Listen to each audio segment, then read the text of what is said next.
ప్రేమ నర్మద ఇచ్చిన వార్నింగ్తో విశ్వకి నేను హెల్ప్ చేయలేను అంటున్న శ్రీవల్లిని చంపేస్తానంటూ చెంప పగలగొట్టిన భద్రావతి. షాక్లో భాగ్యం, ఆనందరావు. ఎందుకు ప్రేమ నర్మద శ్రీవల్లికి వార్నింగ్ ఇవ్వడమేంటి? మరి విశ్వకి నేను హెల్ప్ చేయలేనని శ్రీవల్లి ఎవరికి చెప్పింది? ఆ మాటలతో భద్రావతి చెంప పగలగొట్టినప్పుడు అసలు భాగ్యం, ఆనందరావు ఎందుకు షాక్ అయ్యారు? ఇదంతా కూడా వీడియోలో చూసి తెలుసుకునేద్దాం. ఇల్లు ఇల్లాలు పిల్లలు రాబోయే కథలో జరగబోయే సన్నివేశాల గురించి ముందుగా తెలుసుకోవడానికి వీడియోను అయితే లైక్ చేసి ఛానల్ను సబ్స్క్రైబ్ చేసుకోండి. పక్కనే ఉన్న బెల్ ఐకాన్లో ఆల్ ట్యాప్ చేయడం మర్చిపోకండి. మొత్తం మీదకి చూసుకున్నట్లయితే కనుక ఇక ధీరజ్ ప్రేమల మధ్య ప్రేమ అయితే స్టార్ట్ అయిపోయింది. ఎందుకంటే నర్మద ప్రేమ దగ్గరకు వచ్చి కూర్చుని చాలాసేపు మాట్లాడింది. ధీరజ్ మనసులో నువ్వు ఉంటావో లేదోనని చెప్పి నీకు ధీరజ్ ఎప్పటికీ తన మనసులో స్థానం ఇస్తాడోనని ఎంత భయపడ్డామో అత్తయ్య నేను. ఎందుకంటే ధీరజ్ నీ మెళ్ళో బలవంతంగా తాళి కట్టాడు కాబట్టి. మరి అలాంటప్పుడు ఆ భయాన్ని మేమిద్దరం ఇన్నాళ్ళు మోస్తూ వచ్చాం. కానీ వాటన్నిటికీ తెరపడిపోయింది. ఆ అత్తయ్య అయితే బిజినెస్ మరీ సంతోషించింది తెలుసా అని అనేసరికి ప్రేమ కూడా చాలా సంతోషంగా ఉన్నానక్క. నిజంగా ధీరజ్ తన లైఫ్లోకి నన్ను యాక్సెప్ట్ చేస్తాడో లేదోనని ఎంతో భయపడ్డాను. కానీ తన మనసు లోతుల్లో నా మీదున్న ప్రేమను తను అలా చెప్పేసరికి నాకు చాలా సంతోషంగా అనిపించిందంటుంది.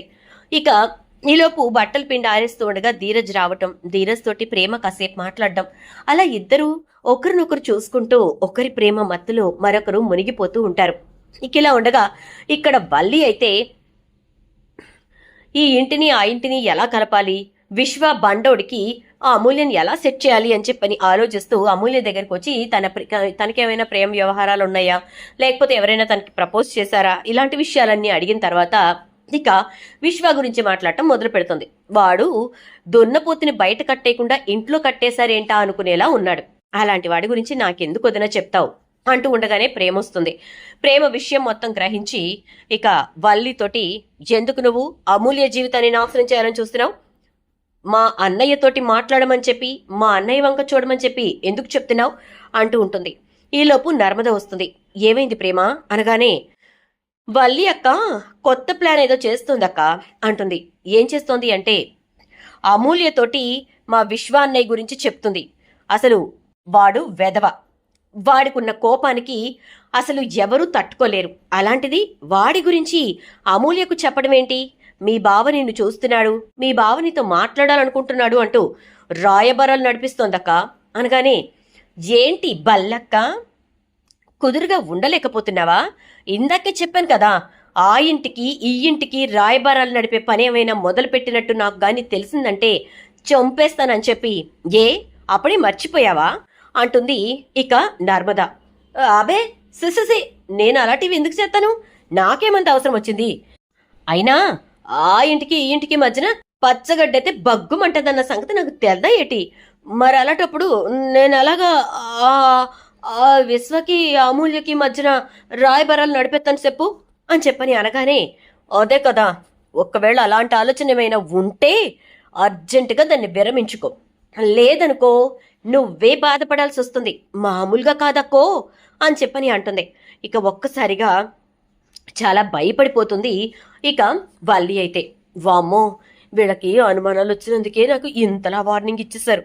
ఇదిగా నన్ను నిజమని ఎలాగా తెలిసిందంటే నన్ను బండకేసి చాకరేలు ఉతికినట్టు ఉతికేస్తారు కూడా, దాంట్లో డౌట్ ఏటీ లేదు.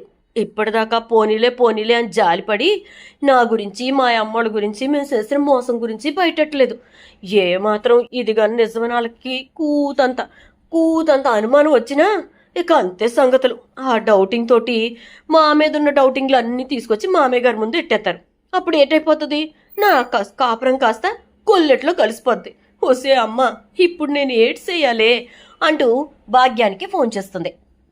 ఫోన్ చేసేసరికి నువ్వింటికి రా అని చెప్పేసేసి భాగ్యం అంటుంది.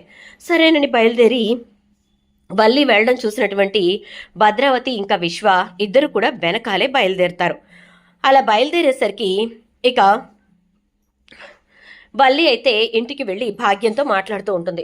ఓసే అమ్మ, కొద్దిగా మిస్ అయిపోయాను తెలుసా, కొంచెం ఉంటే ఆ ప్రేమ నేను విశ్వకి అమూల్యకి మధ్యన రాయబారం నడిపెత్తున్నానని కనిపెట్టేసి ఉండేది. ఒకవేళ అలాంటిది కానీ ఏదైనా జరిగిందంటే సంపేస్తామని, మనం నాటకాలు ఆడి మరీ పెళ్లి చేసామనే సంగతి మామయ్య గారికి చెప్పేస్తామని వార్నింగ్ ఇచ్చేసరే. ఆ వార్నింగ్ తోటి నాకైతే ఒళ్ళంతా కంపరం ఎత్తిపోతుంది. ఎందుకంటే ఏ మాత్రం తేడాలు వచ్చేసినా, కూసంత తేడా వచ్చేసినా నా బాకి నేను దూరం అయిపోతాను, నా కాపురం నాశనం అయిపోద్ది అంటూ ఉంటుంది వల్లి.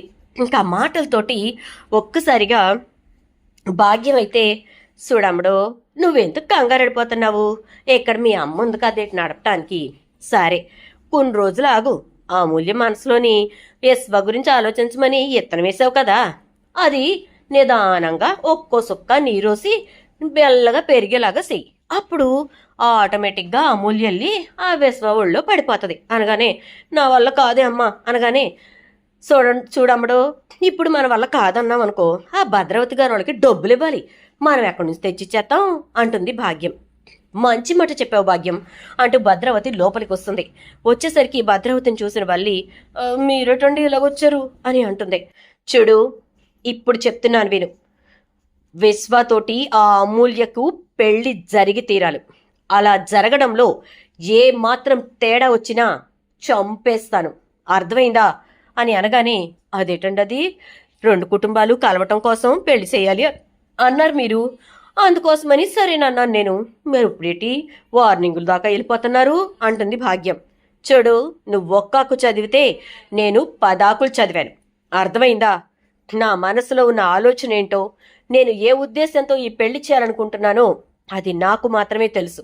కాబట్టి నోరు మూసుకుని చెప్పింది చేయండి, అలా కాదు కూడదు నేను చేయలేను అన్నామనుకో అనగానే, నిజమేనండి నేను చేయలేను, నా వల్ల అయితే కాదు, మేమేమన్నా మిమ్మల్ని డబ్బులు అడిగామా, మీరే తీసుకొచ్చి ఇచ్చారు, తీసుకున్నాము, నిదానంగా తీర్చేస్తామండి, అంతేకాని నేనైతే ఇది చేయలేనండి అంటుంది వల్లి.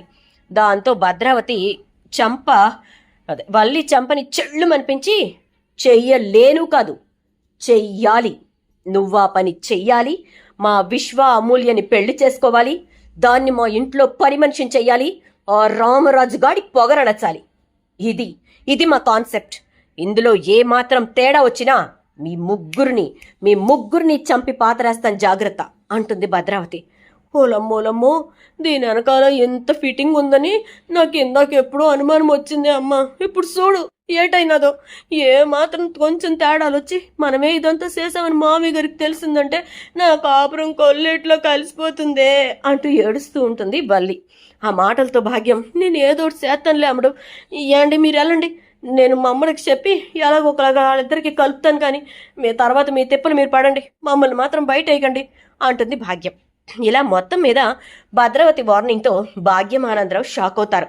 ఏదో మంచి చేద్దామని మనం దిగితే చివరాఖరికి ఇదంతా కక్ష రాజకీయమా, ఇప్పుడు దీంట్లో మనం ఇరుక్కుపోయామని చెప్పి భయపడుతూ ఉంటారు. చూద్దాం మరి ఏం జరుగుతుందో.